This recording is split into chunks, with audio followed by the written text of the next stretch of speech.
you had these mass demonstrations outside the Capitol that grew to hundreds of thousands of people. And there was a question of then, why do we, it's great to keep demonstrating, and demonstrating is incredibly powerful. I actually think we should maybe have done more demonstrating. But there also had to be a political component to this. There had to be, what do we do? Do you want to demonstrate for 4 years? Or is there do we want to take some action politically to try and intervene? And one of the people who stepped in to take a leadership role in that intervention, that attempt to actually start to remove the officials who backed the anti-labor laws in Wisconsin, was Doug Burnett. Doug Burnett works for AFSCME, but his background is as a longtime legislative aide, and kind of he's a guy who's been in the thick of politics in Wisconsin and around the country for a very long time. But really, since the start of this year, you've been about one thing, which is, to put it politely, getting rid of people who hold public office and oppose labor. That's true. Doug Burnett from we were blessed in Wisconsin with some really good history that John, as a historian, probably knows better than anybody. But Wisconsin was the state that originated the recall election. Bob LaFollette, in his reforms against the robber barons and the railroad magnates and honestly bankers as well, initiated a whole series of reforms in Wisconsin in order to clean up what was an exceedingly corrupt government. And a key part of those reforms was the creation of the recall, which is a constitutional provision in Wisconsin that says that after 1 year in office, 25% of the electorate that voted in the last gubernatorial election can sign a petition and trigger a new election. But let's underline 25%. That's a lot of people. It is a very high threshold. It is actually one of the more restrictive recall laws in the nation. But a key provision in that is that it is not for criminal malfeasance in office, that the recall was created to take people out of office who had turned their back on the people and who had perhaps not disclosed when they ran for election their real agenda, which was to eliminate unions and the right to unionize in Wisconsin. And having that law was critical. Now we'll hear from Courtney in a minute about Ohio. There are other provisions in other states that allow the people to in effect do direct democracy.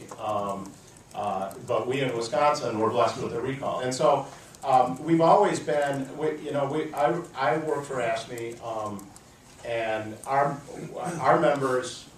One of the things we always say to our members is, you are some of the luckiest people in the union movement because you do, in fact, get to elect your bosses. If we do not agree with the faces in government, then we have the power to change the faces at the ballot box. And for these state senators, that ended up coming early.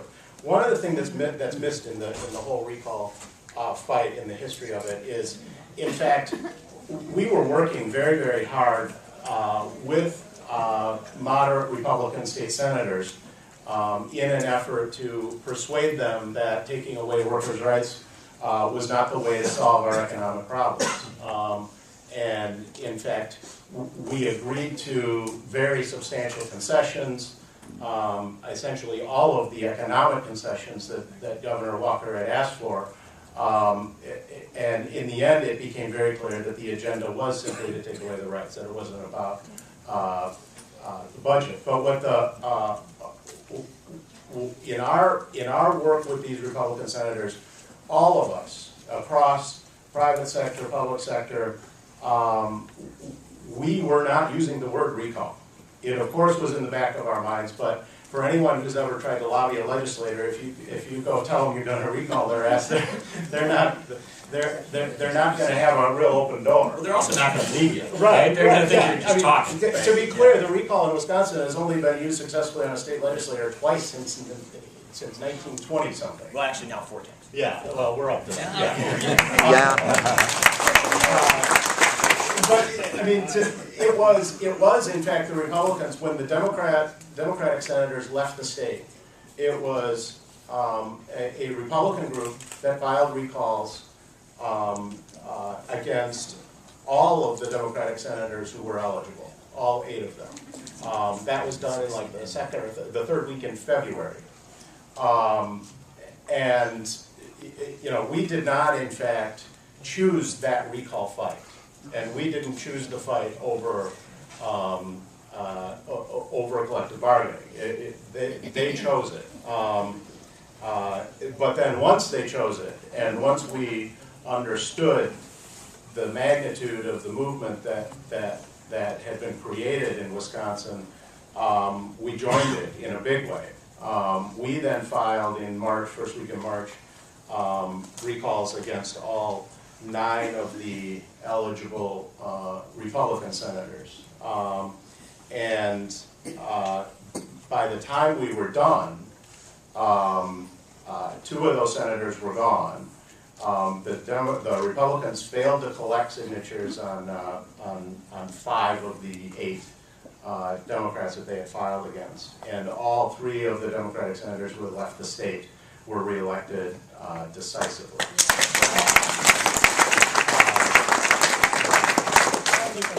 The lesson is they picked a fight, and we beat them back and beat them back hard. The other thing, the fight isn't over.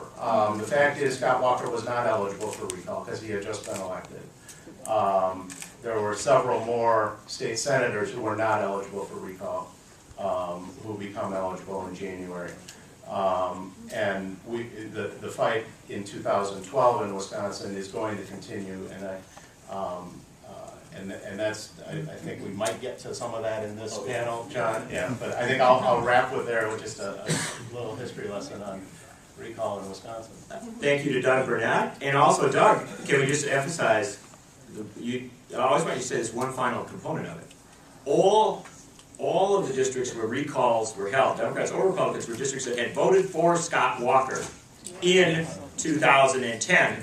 And when you add the votes up from those districts, the majority of them voted for Democrats in the summer of 2011. One of the most remarkable transfers of political direction that we've seen anywhere in the country. So a pretty big deal.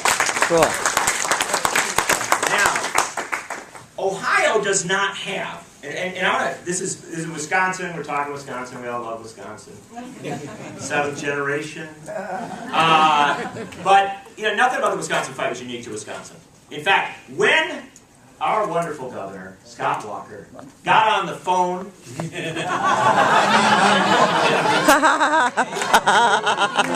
That was classic. with somebody that he thought was a co-pro, he said in that remarkable phone conversation, which was the best comic theater of the 20th century, he said in that phone conversation, yeah, we gotta keep Kasich's spine strong on this. I think John's gonna step up on this in Ohio. And so, they saw this as a national plan. Wisconsin goes out first, but then everybody piles on. In fact, the protests in Wisconsin caused many governors around the country to back off. Yeah. And Governor Schneider of Michigan, a bad player, and so many other fronts said, "Oh, we're not going after collective bargaining. I'll just take over government." But Kasich did hold firm. He did go forward in Ohio. He passed a draconian law. Ohio doesn't have the recall, but Ohio has what, to my mind, is this single finest piece of small d democratic legislation in the country. It is the people's veto that voters get to override bills.